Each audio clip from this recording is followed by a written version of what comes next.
Welcome to the deep dive. Today we're embarking on quite an exploration. We're diving into a fascinating collection of insights, really weaving together threads from business strategy, human psychology, and, well, the very essence of organizational success. Mhm. We've pulled together a pretty diverse stack of sources, everything from foundational business texts to some really cutting-edge psychological studies, economic analyses. And our mission really is to unearth the most potent nuggets of knowledge for you.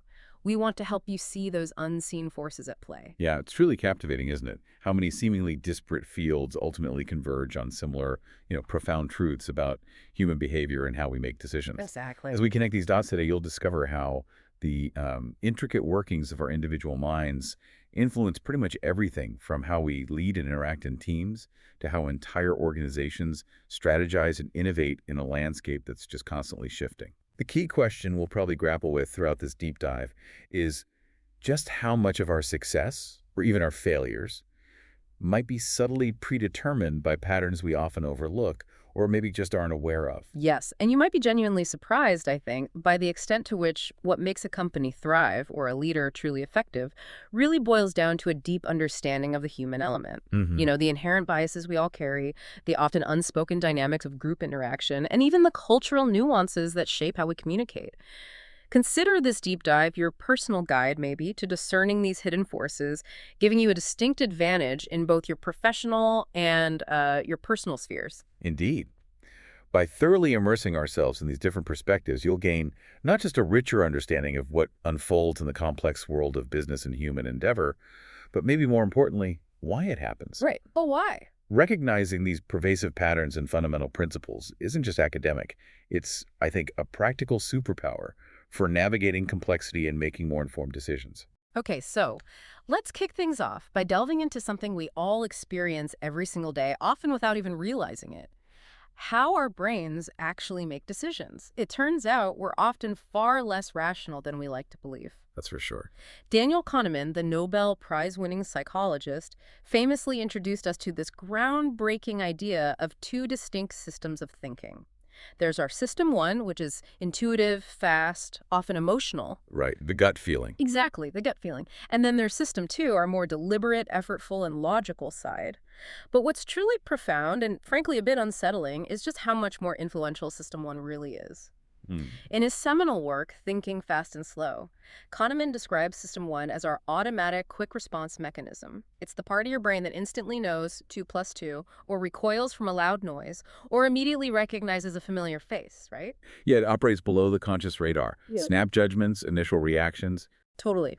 System 2, by contrast, is our more analytical, logical self.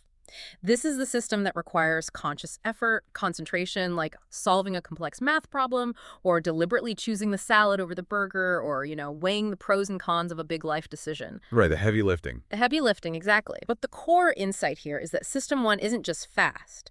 It's frequently the secret author of our choices, Yeah. subtly guiding our preferences and reactions long before System 2 even has a chance to fully engage. Which means that a significant portion of our daily decisions, maybe even the vast majority, happen below our conscious awareness. Right. They're driven by these quick emotional evaluations and ingrained shortcuts, heuristics, rather than meticulous logical calculations. Think about that immediate pull towards a sure gain or the instinctive aversion to a sure loss. Mm-hmm. Visceral reaction. Absolutely. Those are automatic System 1 responses, often preceding any more logical, effortful consideration by System 2.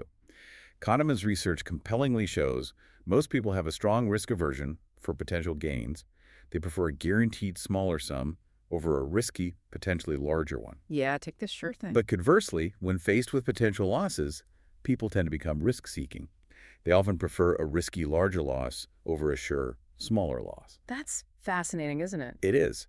And this inherent bias, profoundly influenced by our intuitive System 1, has huge implications. If our intuitive system is so dominant, the quiet architect behind so many choices, then how much of what we think of as rational decision-making is actually just elaborate justification after the fact? Like we're just making up stories to fit the feeling. Exactly. Are we merely constructing logical narratives to explain choices already made in an emotional flicker, an unconscious lean? How might this affect how you frame choices for yourself or others?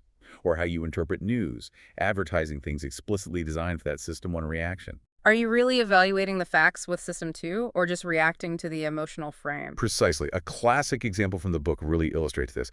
Participants got two scenarios. First, choose.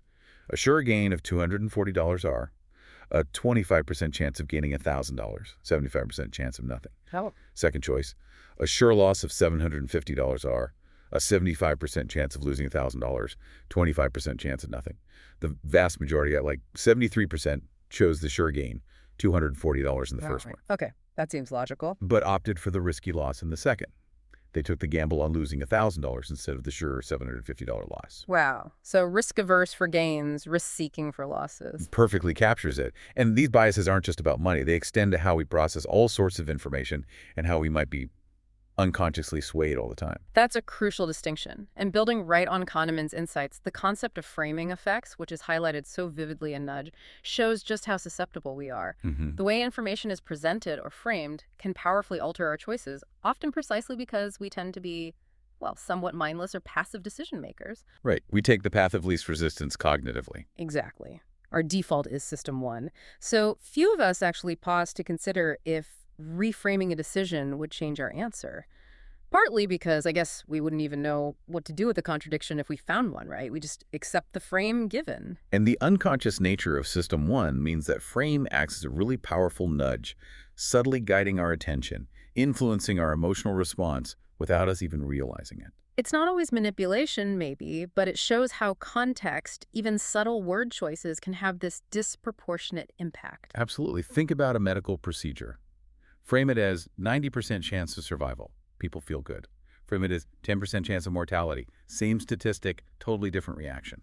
Yeah, and Nudge really emphasizes that we rarely check for consistency or question the frame itself. We just react to the immediate impression. Which makes us vulnerable. If frames are such potent nudges shaping individual choices, even collective behavior, what responsibilities do those who frame information have? In marketing, politics, journalism, even just daily chats. That's a huge ethical question, isn't it? Should info always be neutral? Is that even possible? Probably not entirely. But for you, the individual, how can you become a more active, less passive decision maker? Maybe consciously seek alternative frames, question the initial presentation. Or even try reframing it yourself to see if your conclusion changes. Exactly. As Nudge implies, frames need care and caution, recognizing people often don't check. And this passivity in individual decisions becomes even more pronounced, maybe a bit unsettling, when you factor in group dynamics. Speaking of unsettling, this leads us to a truly fascinating and often uncomfortable aspect of human behavior, our powerful tendency to conform. Oh yeah, Ash's experiments. Solomon Ash's brilliant social psychology experiments, detailed in Nudge, dramatically show that people will frequently defy the clear evidence of their own senses just to go along with the group. Imagine that. Almost 3/4 of people in his experiments wrongly agreed with the group at least once, even when the answer was objectively, glaringly wrong. The setup was so simple too, wasn't it? Just matching lines. Incredibly simple. Matching the length of a line to one of 3 comparison lines. Alone, people almost never messed up. The differences were obvious. But put them with Confederates giving wrong answers. And suddenly, people started conforming. More than 1/3 of the time, people went along with the incorrect group judgment. Nearly 3/4 agreed wrongly at least once over 12 questions. And it wasn't about being fooled or bad eyesight. The task was easy. Purely social pressure, that deep human need for belonging, for acceptance. It's also explored in Cialdini's influence, right? That power of in-group identity. Definitely. We're wired to be social. And that desire to crave the hive, as Zuboff puts it, in the age of surveillance capitalism, can be incredibly powerful, almost addictive. Especially online, maybe, where platforms are scientifically engineered for validation from the group. Creating that addictive state of compulsion through likes, comments, social affirmation, it taps right into that need. So how many times have you or your colleagues found yourselves just going along with something you intuitively felt was wrong, just to avoid challenging the group or maintain harmony or not be seen as difficult? It happens all the time in meetings, doesn't it? A dominant voice, a perceived consensus, can just shut down dissent. Or think about broader societal trends fueled by social media echo chambers. What are the implications for real innovation, for critical thinking, when conformity is so strong, when fitting in outweighs speaking an uncomfortable truth? That's the million-dollar question.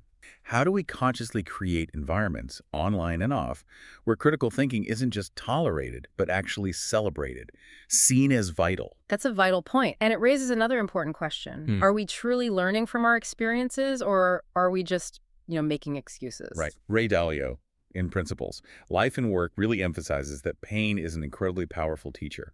He doesn't see it as something to avoid, but as a crucial signal. Like a message. Exactly. Yeah. A fundamental message that something is wrong, and a real impetus to avoid repeating mistakes. For Dalio, pain is necessary for the growth feedback loop. It shows where adjustments are desperately needed. Yet we naturally tend to shield ourselves and others from that pain, don't we? Or struggle to frankly acknowledge weaknesses. Many people instinctively avoid embracing their mistakes, which ultimately just hinders progress. It stops them tapping into one of the best learning mechanisms we have. And that avoidance of pain or blame creates this insidious culture of stagnation, right? Both Yeah. for individuals and organizations. Absolutely. If we're unwilling to confront the uncomfortable truths revealed by failure, if we deflect, rationalize, blame others, the essential adjustments needed just never happen. There's no incentive for real change. This really echoes extreme ownership, doesn't it? The contrast between leaders. It does. Bad leaders, the book says, blame everyone else, subordinates, circumstances, tools, luck, leading to ineffective teams that make excuses and fail. While good leaders embrace radical accountability. They take ownership of mistakes, learn from them, facilitate growth, they model it, and that ethos permeates the team, fostering high performance. So think about your own reactions to failure or criticism. Do you instinctively try to understand the root cause, even if it points back at you? Or do you deflect, rationalize, look for scapegoats? How might fostering a culture of embracing mistakes, seeing them as data, not blame, transform your team? Imagine if every failure was just seen as a learning opportunity, a vital signal, not something to fear. Dalio suggests if you look back a year and aren't shocked by how stupid you were, you haven't learned much. Extreme ownership has that great example of the VP making excuses. Right, until he was challenged to do a stern self-assessment. And take ownership. The result: a profound shift, much stronger outcomes. This willingness to learn from mistakes and take ownership leads us right into leadership itself. How do these insights translate into guiding others effectively? That's a perfect segue. When we connect this to the bigger picture of leadership, it's incredibly clear that responsibility isn't just important, it's like paramount. Extreme ownership by Willington Babin drives this home relentlessly. True leaders take responsibility for everything in their domain, no exceptions, including all failures. The no bad teams, only bad leaders idea. Exactly. And it's not just a catchphrase. It's a philosophy demanding introspection, setting aside ego, and a relentless focus on improvement. These leaders actively attack weaknesses, their own and the team's, and consistently work to build a stronger team. And crucially, they don't grab the credit for success, right? They pass it down. Yes. They bestow that honor on subordinates, understanding that empowering them, fostering shared accomplishment, increases efficiency, morale, effectiveness exponentially. This isn't just theory. It's a practical approach that transforms culture. When senior leaders model this, junior leaders follow. They learn excuses aren't tolerated. Every challenge is a chance to learn to self-correct. The result is a high-performance team where everyone's invested and proactive. It's a stark contrast to leaders who blame others. That just erodes trust, stifles initiative, creates resentment, prevents any real learning. Think about a time you saw a leader blame others. How did that feel? How did it impact morale, willingness to take risks? Now imagine if that leader took full responsibility. Said, I didn't communicate clearly enough, or I didn't provide the right resources, that's on me. How could you cultivate this extreme ownership in your own sphere, even without a formal title? It starts with taking accountability for everything within your control. That's a powerful framework. And what's fascinating, connecting to that idea of cultivating a team, is Peter Drucker's insight from The Effective Executive. He says the true task isn't changing people. Right. What is it then? It's to multiply the performance capacity of the whole organization by strategically using whatever strength, health, or aspiration already exists in individuals. So leveraging strengths, not fixing weaknesses. Exactly. It's a fundamental departure from trying to force people into roles that don't fit. Drucker advocates identifying what people do exceptionally well, then structuring things to maximize those strengths. Which requires certain practices, presumably. Crucial ones, like systematic decision review, really understanding strengths and weaknesses, and, importantly, delegating areas where you, as the executive, are simply incompetent. There's no universal executive genius. Everyone has blind spots, limitations. This shifts from fix the person to leverage existing strengths. It acknowledges how hard, often futile it is, to change core aptitudes. Delegating incompetence frees you up to focus on your strengths. And empowers others, gives them growth opportunities. Builds a complementary team. Weaknesses are mitigated by others' strength. Collective performance is greater than the sum of parts. That decision review seems key. Checking results against expectations shows strengths, biases. It often reveals you didn't put the right people on the job, or you were incompetent in an area, creating a data-driven need to delegate. How often do we try to force people into molds they don't fit, instead of finding roles that amplify their talents? Think about your own career. Ever felt like you were swimming upstream, weaknesses highlighted rather than strengths utilized? Definitely. So how can you apply that systematic self-assessment? Identify your own incompetence areas and strategically delegate. Turning a potential weakness into someone else's growth opportunity. That's a powerful and practical idea. So what does this mean for building a truly effective organizational culture, one that thrives on continuous improvement? Satya Nadella, in Hit Refresh, talks about the culture change at Microsoft being rooted in exercising a growth mindset every day. Which isn't just about self-improvement, right? Not just that, it's about profoundly applying that growth mindset outward, specifically towards customers, obsessing about them with deep curiosity, genuine insight, empathy. And listening to their unarticulated needs. Exactly, the needs they might not even know they have or can't express yet. And this isn't abstract, it's practiced daily. Continuous learning, adapting, innovating based on an external focus. A growth mindset applied to customer obsession implies constant learning, experimentation, adaptation, rejecting the idea that you already know best. Cultivating curiosity about what customers truly need, even before they say it, requires deep empathy, not just sympathy, as Goldman notes. Right, it's using that understanding to improve the company, stepping into their world to anticipate desires. Which leads to innovation that resonates. Nadella says the core must be the curiosity and desire to meet a customer's unarticulated and unmet needs with great technology. So how can you foster that culture of active listening, curiosity, empathy in your team? Is the focus on the customer or internal processes, politics? What unarticulated needs are being missed because you're not listening deeply enough or too focused on what you think they want? This outward growth mindset also extends to managing your own people, ensuring ambition is nurtured, not stifled. Indeed. Fostering that growth means creating an environment where talent can genuinely flourish, not be curbed by managerial gatekeeping. Kim Scott's radical candor highlights this. With the Google example. Yes, how Google designed safeguards to limit managers' power to quash ambitions. In engineering, people nominate themselves for promotion. And a committee decides, not their direct manager. Exactly, a deliberate structural solution. It prevents managers rewarding loyalty over great work or stifling high-potential employees ready to move on or up. It counters that natural tendency for managers to hoard talent because it makes their team look good, or promote based on comfort, not merit. Right. It democratizes opportunity, aligns individual growth with organizational needs, talent flows freely. It's a practical application of Drucker's idea, multiply capacity, don't restrict it. Empowers individuals to own their careers, ensures more objective evaluation. So how are promotion decisions made in your organization? Are there robust, transparent systems to prevent bias, favoritism, or stifling talent?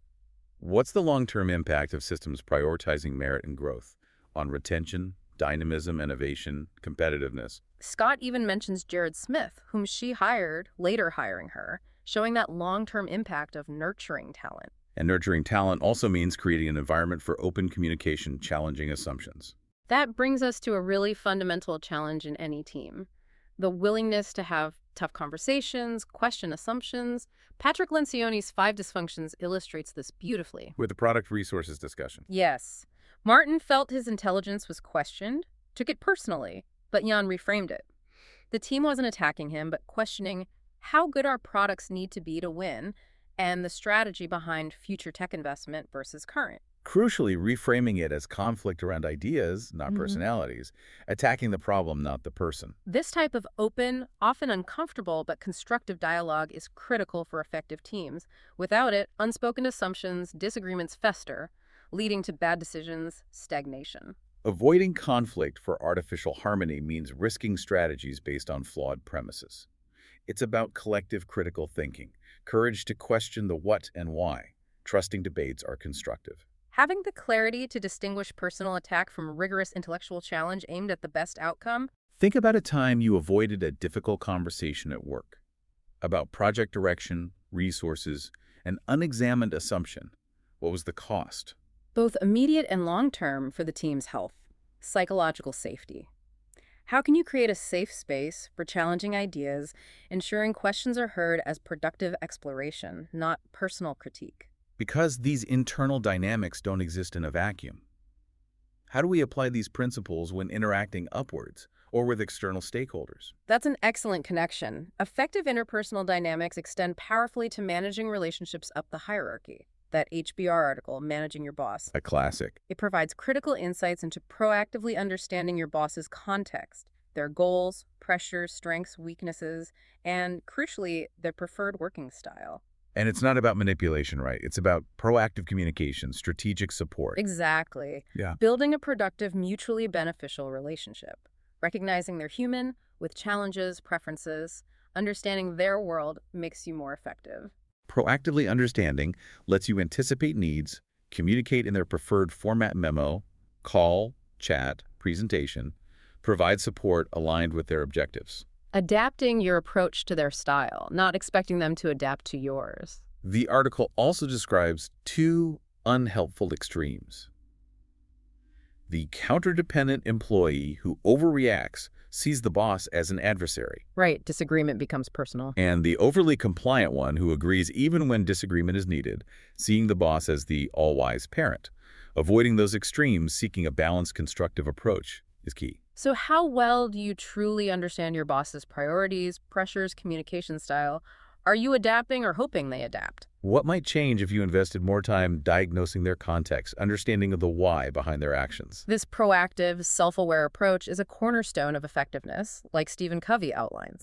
The 7 habits. Which raises the question, how do we empower ourselves in these dynamics, especially hierarchies? Covey's 7 habits offers a profound answer. Proactivity. Taking initiative. Yes, taking initiative, focusing on what you can control, not what you can't, and deliberately using proactive language. Choosing phrases like, I can choose a different approach. Let's look at alternatives. Not reactive blaming like, I can't or they won't allow that. That mindset shift is fundamental to owning your responses, your actions. And it links directly to stewardship delegation, right? Focusing on desired results, not specific methods. Reactive language blames circumstances, others, luck absolves responsibility. Nothing I can do. It makes me so mad. Proactive language acknowledges choice, agency. Let's look at alternatives. I control my feelings. I can choose how to react. That internal shift is step 1. And stewardship delegation, focusing on what, not how, empowers individuals, gives autonomy over methods. But requires clarity, Covey says. 5 areas. Desired results, guidelines, resources, accountability, consequences. Much higher leverage than gopher supervision, which micromanages methods, stifles initiative. Stewardship builds trust, fosters independent problem-solving, partnership. So how much of your daily language, internal and external, is reactive versus proactive? If you embrace stewardship delegation, more clear results, empowering others on methods, how might that transform team productivity, morale, engagement? What's the long-term impact of developing that self-awareness, self-mastery, not just for you, but for those around you? That's a powerful point about responsibility and connecting this to the bigger picture. Even basic communication is profoundly shaped by cultural context. Malcolm Gladwell in Outliers. Right, he highlights that difference between Western and Eastern communication, the transmitter orientation and the West speaker responsible for clarity. Contrasted with higher power distance in some Eastern cultures, where subordinates might hint at problems indirectly, use subtle cues rather than stating them explicitly. And that difference, often unacknowledged, can have tragic consequences, like in aviation. The Air Florida crash is a chilling example. The first officer sensed danger, ice on the wings, but only hinted 4 times. It's not right. That doesn't seem right. Never a direct, forceful warning. And the captain, operating in that high power distance context where direct challenges might be disrespectful, didn't receive those hints as urgent, life-threatening warnings. Catastrophic result. It shows how cultural norms can impede critical information flow, even if the speaker intends clarity by their standards. Responsibility for decoding was implicitly on the receiver. So how might unacknowledged power distance or differing communication styles impact decision-making in your diverse teams or global collaborations? Have you seen situations where info was lost, misinterpreted, delayed due to these nuances, leading to suboptimal outcomes? What measures can ensure critical info is clearly communicated and received, regardless of culture? Maybe explicit training, encouraging directness, fostering psychological safety to challenge authority on critical issues. Understanding these human and cultural intricacies is foundational. It scales right up to how organizations strategize and compete. All right, let's pivot now to the grand stage of business strategy, where these dynamics play out profoundly. And here's where it gets really interesting. Many legendary companies stumbled not from lack of competence or resources, but by dismissing disruptive technologies because they didn't meet existing customers' needs. Christensen's Innovator's Dilemma. Exactly. Powerful examples. Seagate, dominant in hard drives, canceled a 3.5-inch drive program. Why? It didn't fit desktop customers' immediate demand for higher capacity 5.25-inch drives. Smaller size at higher cost per megabyte wasn't appealing then. But precisely where Seagate dismissed it, a massive new market emerged for smaller drives, mini computers, then laptops eventually becoming the standard. It illustrates that critical paradox. Doing the right thing for existing profitable customers, refining current models, can lead to missing the next massive innovation wave. Disruptive tech almost always starts niche, lower margin, performance often inferior by traditional metrics, unattracted to established players even if engineers can develop it. From the incumbent's view, the market size, customer base, immediate profit just aren't there yet. Not worth significant investment compared to the core business returns. They look like small, unpromising ventures. So how do you identify these faint disruptive signals when they seem insignificant, even detrimental to your core business? What mechanisms could nurture nascent tech or business models that seem unattractive now? Yeah. Separate units, internal VC skunkworks. Think about those early 8-inch drives, useless for mainframes wanting huge capacity, but vital for mini computers prioritizing size and cost. Seagate, focused on high-margin customers, canceled the 3.5-inch, even though it became dominant. This challenge of disruption connects directly to the bolder idea of creating entirely new markets. That's a powerful, often painful lesson. And what's fascinating as a response is Blue Ocean strategy from Kim and Mauborgne. Instead of competing head-to-head in Red Ocean's existing bloody markets with intense competition, price wars, diminishing returns, They advocate actively creating uncontested market space, a blue ocean, rendering competition irrelevant by pursuing differentiation and low cost simultaneously, opening new demand. it's not about beating rivals. It's redefining the problem, reshaping industry boundaries, creating new value for previously underserved or non-customers. Cirque du Soleil is a prime example. Didn't try to make a better circus than Ringling Bros with more animals or stunts. They profoundly redefined the concept, Combined circus thrills with artistic sophistication of theater. attracting a whole new segment. Adult theater goers, corporate clients, those seeking sophisticated entertainment, not just traditional circus families. Similarly, the Apple II effectively created the home computing market, made computers accessible to the masses, not just tech geeks. All-in-one design, ease of use, wide software range games to business, became a staple of the American household, not just tech innovation, but value innovation. Creating new space by focusing on non-customers, understanding what they valued, not just what competitors offered. So how can you shift from just out-competing rivals to creating entirely new value propositions? What untapped non-customer segments exist? What fundamental problems could you redefine to serve them? Looking beyond the immediate competitive landscape, imagining a new one. Avoiding red ocean traps like narrow segmentation or tech innovation without new market demand. Southwest. Swatch other examples seen as both highly differentiated and low cost, creating their own blue oceans. This bold thinking about market creation ties into how companies scale sustainably. That's a truly visionary approach. So what does this mean for growth, especially scaling a successful enterprise? Peter Thiel, in 0 to 1. Argues true innovation means first creating and dominating a niche market. Only then, gradually expanding into related, slightly broader markets. Not being small forever, but systematically building a defensible monopoly in one area before moving outwards. Amazon is the ultimate example. Right. Bezos didn't try to be the world's general store day one. Laser focus on books and niche offering unmatched selection, convenience for avid readers, rare title seekers. Only after dominating there did Amazon methodically expand. CDs, videos, eventually becoming the sprawling giant, truly earning its name. That methodical expansion, also described in the Everything Store, allowed Amazon to build power, sustainable competitive advantage, from 7 powers in each market before the next. Starting with books easy to catalog, ship, rare titles drew loyal customers, built a strong foundation of operational excellence, customer trust. Leveraged existing capabilities, relationships, rather than trying to be all things to all people from day one, which playing to win notes is often fatal. The name Amazon itself reflects that scaling strategy, right? Initially biodiversity, cataloging every book, now representing every kind of thing. So how might a niche first, then expand strategy apply to your own projects, business ideas, career? Are you maybe trying to conquer too broad a market too soon, spreading resources thin? How can you identify your initial uncontested market space, that segment or problem where you can excel, build a foothold, create unique value before scaling? That methodical scaling is impressive. But even with brilliant strategy, exponential growth, organizations need to understand larger economic currents, the cyclical nature of markets. Which raises Krugman's point in a country is not a company. How do companies relate to national economies, and where do business intuitions often mislead? Krugman argues many execs misunderstand macroeconomics due to a fundamental difference in systems thinking. For example, most intuitively believe foreign investment leads to trade surpluses, like for a growing company getting capital. But economists show it often leads to trade deficits. Right. This misconception comes from applying open system logic, like a company, to a closed system, like an economy. A company division, widgets, can grow without much negative feedback on another, gizmos. It hires, raises capital, keeps growing. But a national economy is closed. Exactly. If one export industry grows, increases employment, it's typically at the expense of others, or by increasing imports, unless capital inflows simultaneously reduce. Economic accounting dictates increased net capital inflow must match a corresponding trade deficit.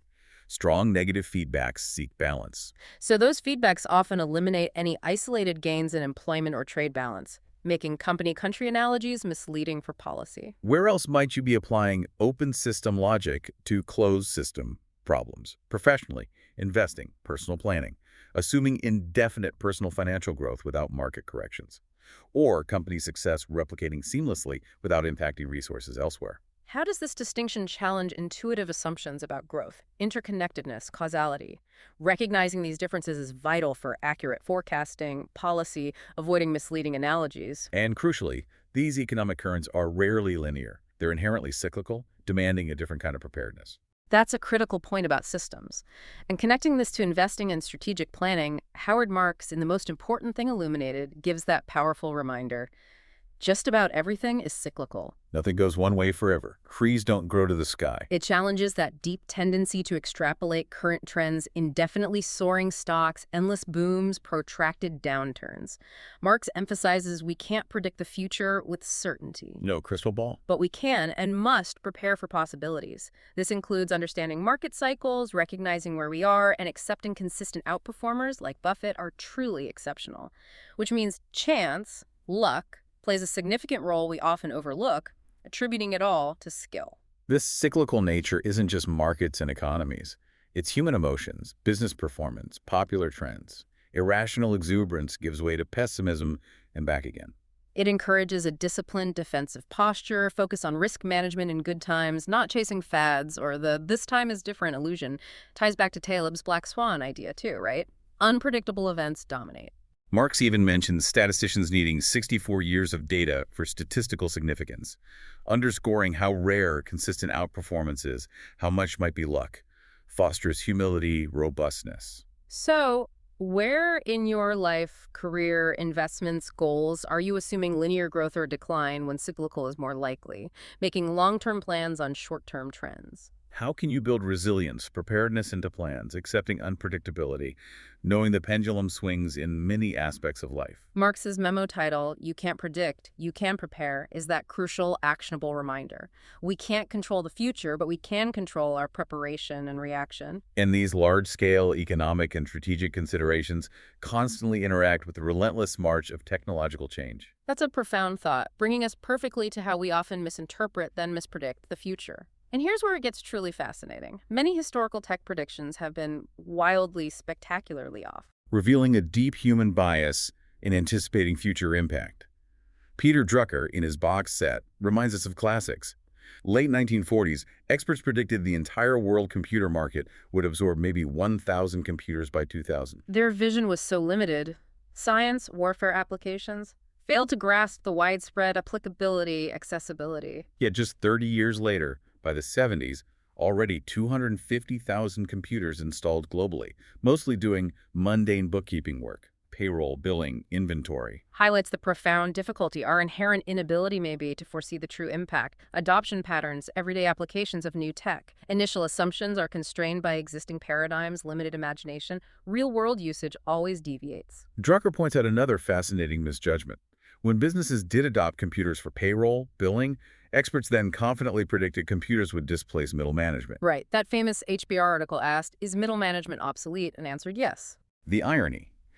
Exactly then, the huge expansion of middle management jobs began, grew 3 times faster than total employment over the next 25 years, parallel to computer usage growth.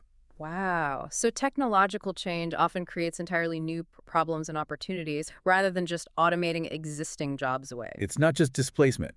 It's fundamentally reshaping work, altering structures, redefining economies in unpredictable, counterintuitive ways. What current tech are we potentially misjudging now? AI, quantum biotech. How can you cultivate a flexible, adaptive mindset for unforeseen shifts rather than clinging to flawed initial predictions? That's a vital historical perspective, underscoring the foresight challenge. What's fascinating is even with rapid, unpredictable tech change, some core business principles endure, remain remarkably constant, relevant. Like what? Peter Drucker, again in the practice of management, outlines that managers must understand overall business results depend on a delicate balance of efforts and results across several critical areas, not just hyper-focusing on one. Can't afford to overfocus on one metric function department at others' expense. It's also about the fundamental importance of combining planning with doing, advocating giving workers genuine responsibility for planning their own work. The IBM story showed this significantly increased productivity. The enduring relevance of holistic thinking. New tech gives new tools, data, opportunities, but balancing efforts, marketing, innovation, finance, HR, operations remains constant for long-term health. Overemphasizing one area due to CEO bias or market pressure can lead to dangerous imbalances, hinder survival. And that IBM story illustrates empowerment's power. When workers plan their own work, not just executed tasks, productivity, engagement soared. Points to the idea that even with advanced tools, automation, underlying principles of human motivation, engagement, effective work design, ownership remain critical. Tech changes the how, but good management principles, balance, empowerment often stays similar. So, in your work, are you sufficiently balancing efforts across critical areas or maybe overemphasizing one due to pressure, bias, history? How can you empower those you work with to take more ownership over planning, executing tasks, fostering engagement, purpose, higher productivity, innovation? This transcends specific tech. It's core human organization. And as tech evolves breakneck, it's also shaping new industries, fundamentally altering traditional finance. That's a powerful reminder of the human element. And connecting this globally, we're seeing a tech-driven shift in finance, reshaping economies profoundly. The technological revolution in financial services highlights how fintech adoption varies incredibly widely, often not reflecting traditional indicators like economic development or politics. Like big tech mobile payments, WeChat Pay. Alipay making up a striking 16% of China's GDP. Huge. But less than 1% in the US, India, Brazil. Not a minor difference, a fundamental divergence in financial ecosystem development. Often because mobile phone penetration vastly exceeds traditional banking access in many emerging markets, EMBEs. A powerful leapfrogging effect. Populations bypass older, less accessible, often pricier financial infrastructure, adopting mobile-first solutions directly. The source notes many African countries, Chile, Bangladesh, Iran, over 20% of adults have mobile money accounts, far surpassing traditional banking there. This uneven adoption creates huge opportunities, financial inclusion, bringing millions into the formal economy, and significant challenges for regulators, incumbent institutions struggling to adapt. So how might these trends reshape the global economic landscape, create new forms of financial inclusion, or maybe new digital exclusion based on access and literacy. What opportunities does this present for innovation in underserved regions? Or new business models capitalizing on these digital-first financial behaviors? It's a real-world example of tech not just enabling incremental improvements, but fundamentally new models, disrupting industries. Like Netflix did to Blockbuster, not a better version of the old, but a different way to deliver value. As we wrap up our deep dive, it's clear, isn't it? While tools, tech, contexts constantly change, the underlying human and strategic challenges remain remarkably constant, demanding continuous reflection, adaptation, proactive learning. This deep dive has really taken us on quite a journey, from individual cognitive biases shaping daily decisions to grand strategies redefining markets and timeless leadership principles building enduring organizations. Mm-hmm. When we connect all these threads, it profoundly underscores that whether you're managing a team, strategizing for a company, or just navigating your own life, understanding these fundamental human and systemic dynamics isn't just useful, it's absolutely essential for effective action. Absolutely. We've seen firsthand how critical it is to acknowledge our own psychological tendencies, our limits, to lead with genuine responsibility, empathy, to think creatively about innovation, adaptation in a world that consistently defies easy predictions. Right. From ancient strategists like Sun Tzu seeing war as an illness needing a quick cure, emphasizing leader self-cultivation, to modern insights on disruption, human connection, the message is clear. Knowledge is power, especially when it helps you see the unseen forces shaping reality. Precisely.